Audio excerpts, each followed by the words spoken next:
শীতে আগাম সবজি পেতে আমরা অনেকেই শসা, শিমের বীজ হোক বা এরকম ধরনের লঙ্কা বা বেগুনের চারা লাগিয়েছি। সেটা টবে হতে পারে বা এরকম ক্যারেটে। কিন্তু এই যে হঠাৎ করেই নিম্নচাপের দরুন টানা 3 দিন বৃষ্টি হলো, যারা বীজ বসিয়েছেন সেই বীজ অনেকেরই ফুটে বেরোয়নি, বা যাদের এরকম ছোট চারা বেরিয়েছে সেগুলো দেখছেন যে এখন হঠাৎ করে ঢলে পড়েছে বা অনেক চারা গাছের গোড়া পচেছে। পাশাপাশি এরকম ফুল ধরাও বড় গাছের পাতাগুলো হঠাৎই এভাবে ঝিমিয়ে যাচ্ছে। তো এর হাত থেকে পরিত্রাণ পেতে চটপট কয়েকটা সহজ টিপস বলবো আজকের ভিডিওতে। তো স্কিপ না করে পুরো ভিডিও মন দিয়ে দেখতে থাকুন।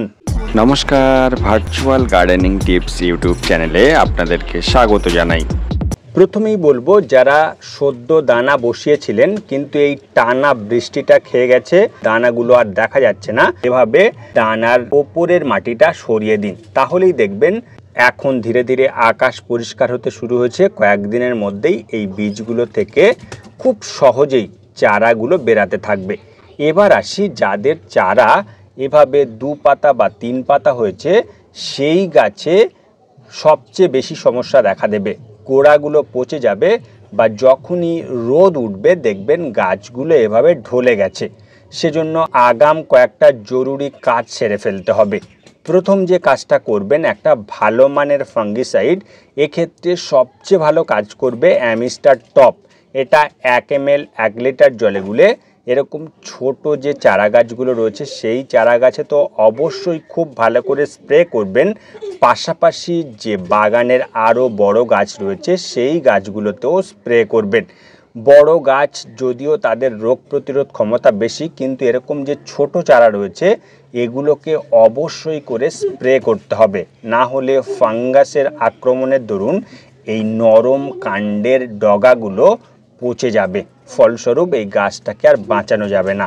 দ্বিতীয়ত, এই ফাঙ্গিসাইড স্প্রে করার 1 থেকে 2 দিনের মধ্যেই যে কোনো একটা পেস্টিসাইড, এক্ষেত্রে কাকা পেস্টিসাইড প্রয়োগ করতে পারেন।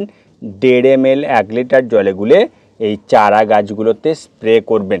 তাহলে ফাঙ্গাসের পাশাপাশি এ সময় যে জাপ পোকায় আক্রমণ করে এই ছোট্ট কচি পাতাগুলো নষ্ট করবে সেগুলো থেকে এই চারাগুলো বাঁচাতে পারবো। এবার আসি, যে গাছগুলো এরকম বড় অবস্থাতেই ঢলে যাচ্ছে এর থেকে কিভাবে পরিত্রাণ পাবেন। দেখুন, যে গাছগুলো এরকম সমস্যা হয়েছে সেই গাছগুলো যদি আরও অনেক গাছ থাকে তাদের থেকে সরিয়ে দিন। সেই সঙ্গে এই ছোট গাছগুলোতে যেরকম ফাঙ্গিসাইড ও কীটনাশক প্রয়োগ করেছেন এই গাছগুলোতেও অবশ্যই করে এই কীটনাশক ও ফাঙ্গিসাইড প্রয়োগ করতেই হবে। বিশেষ করে লঙ্কা, বেগুন ও লাউ গাছের ক্ষেত্রে এই বৃষ্টি থামার পর অবশ্যই করে স্প্রে করবেন। পাশাপাশি আরও একটা বিষয়, একটানা বৃষ্টির দরুন এই ধরনের ছোট গাছগুলোর ফিডার রুট ড্যামেজ হওয়ার সম্ভাবনা সব থেকে বেশি থাকে। সেজন্য ড্যামেজ হওয়া ফিডার রুটগুলোকে দ্রুত রিকভারি করার জন্য এখন একটা ভালো মানের রুট গ্রোথ প্রমোটার গাছে দেওয়া উচিত। এক্ষেত্রে আমি ইফকোর হিউমিক সিক্রেট এই অর্গ্যানিক গ্রোথ প্রমোটার, এটা সম্পূর্ণ ওয়াটার সলিউবল, 2 ml 1 লিটার জলে গুলে স্প্রে করছি। এটার সেকেন্ড ডোজ হিসেবে আবার 10 থেকে 12 দিনের গ্যাপে আরও একবার দেবেন। তো বৃষ্টি থামার পর এরকম নরম কাণ্ডের সবজি ফুল গাছের পাশাপাশি বাগানের সমস্ত বড় গাছগুলোতেও এই ট্রিটমেন্ট করুন, তাহলেই বাগানের সমস্ত গাছ সুস্থ থাকবে। তো এই ছিল আজকের ভিডিও। কোনো প্রশ্ন থাকলে কমেন্ট বক্সে লিখুন, ভিডিওটি লাইক ও শেয়ার করবেন, আর এরকম ভিডিও পেতে চ্যানেলটি সাবস্ক্রাইব করে পাশে থাকা নোটিফিকেশান বেল অল করে দিন। তাহলে এরকম ভিডিও দেওয়ার সাথে সাথেই আপনার ফোনে নোটিফিকেশান পৌঁছে যাবে আর আপনি সেই ভিডিও সবার প্রথম দেখে নিতে পারবেন। দেখা হচ্ছে নেক্সট ভিডিওতে। নমস্কার।